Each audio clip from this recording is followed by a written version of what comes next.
your vision.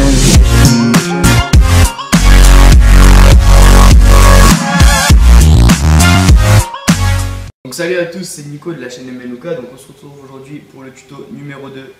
Donc ce sera pour comment laver son brood. Donc par exemple quand il y aura votre brood qui va juter pendant votre session.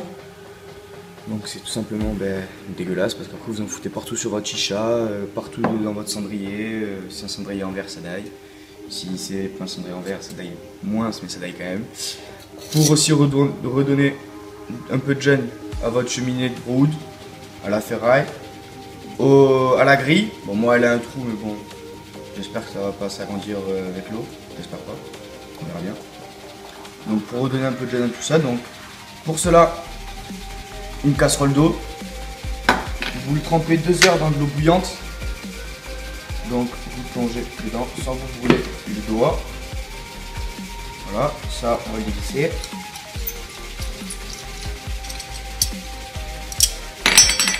Voilà, on met votre vis comme ça, voilà, votre pelle, toujours sans vous cramer les doigts parce que sinon ça brûle et ça se brûle. Et voilà.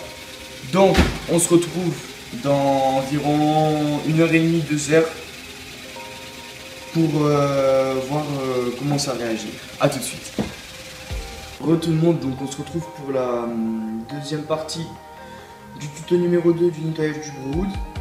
Donc là, ça fait à peu près 2 heures. Donc on peut voir l'eau qui est quand même qui contient du jus.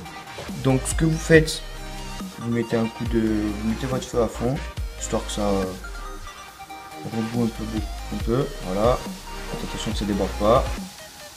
Voilà. Vous prenez votre casserole, vous éteignez votre feu.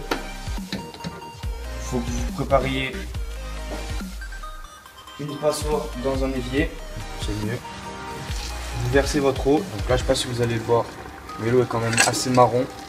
Pas mal de jus, vous balancez tout comme ça, voilà. Là, crever à côté. Vous ouvrir un peu plus pour évacuer la fumée. Balancez un peu d'eau froide dessus pour que ça refroidisse.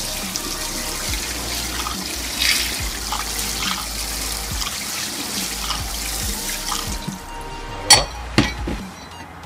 Donc ça va, mon trou il s'est pas agrandi. Il a retrouvé un petit peu de couleur. Pas énormément non plus, mais ça va. Vous prenez une gratonnette, frottez un peu, histoire de bien tout enlever. Là, il faut que je fasse attention à mon trou que je viens d'agrandir. Voilà, donc là, à l'intérieur, il va bien rattraper. Je suis assez content de moi. Voilà, je vais mettre ça de côté. Le brood, on se tout après. La cheminée, un coup de gratonnette ou un truc en ferraille, là, j'en ai pas. Un truc en ferraille, ça aurait été bien aussi. Les petites gratounettes en ferraille, là, ça passe aussi. Enfin, voilà.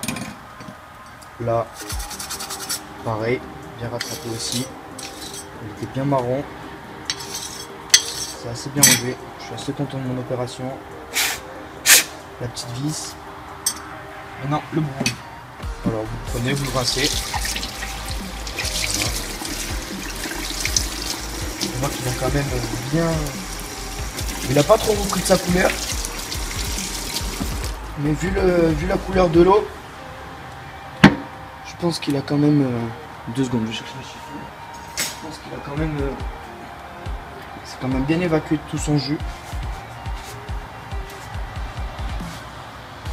Bon, après moi, je vous le dis clairement, c'est la première fois que je l'ai fait. Donc c'est quand même un test aussi pour moi. Voir comment ça fonctionne.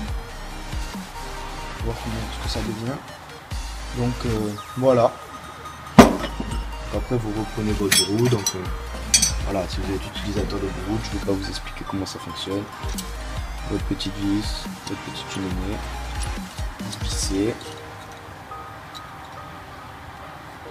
Voilà. Vous savez, sinon ça va se partir en couille. Voilà. Et voilà. Donc un brood qui contient, je vais pas dire plus de jus du tout parce que il doit peut-être qu'il en reste encore, mais qui contient énormément moins de jus et qui vous dégueulassera pas votre chicha quand vous voudrez chicher, pas du qui coule, rien. c'est franchement, c'est plus agréable. Même en déco, quand il y a des gens qui viennent ou quoi, ça va. Voilà. Bon, ben, encore une fois, bonne fête à tous. Bonne année, suivant quand est-ce que vous regardez la vidéo. Et on se retrouve pour une prochaine vidéo. Ciao tout le monde.